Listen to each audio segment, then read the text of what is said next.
In this video, we show how to create a for-gang push button using the editor. First, we press a JUNG symbol button to add a symbol. Here we select a blind symbol. Using the respective toolbar, you can scale a symbol or bring it into an individual position. In this example, we scale the symbol with a factor 0.7 and place the symbol in the center. In addition, we want to place arrow symbols on the cover, which we select in the symbol selection. Now we use the pull-down menu to find the arrows in the symbol selection. After placing the arrows on the cover, we start to scale these symbols and bring them in a useful position. We use a scale factor 0.7, which we used before with a blind symbol. The red frame indicates the area on the cover which cannot be labeled. When aligning symbols, you only reach the edge of the area that can be labeled.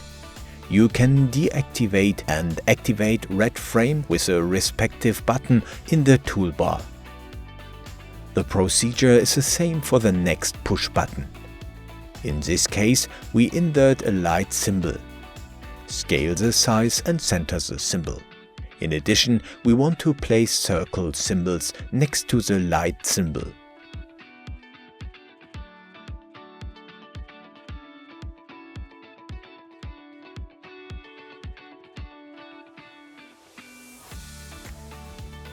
As before, we scale all symbols with a factor 0.7. We assign a temperature symbol to the third push button, which we then scale and center.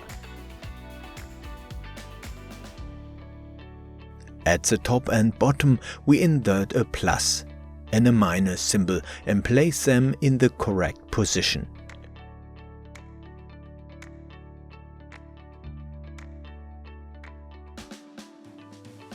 In this case, we change the position of the minus symbol with an Y value of 39. Finally, we label the last cover.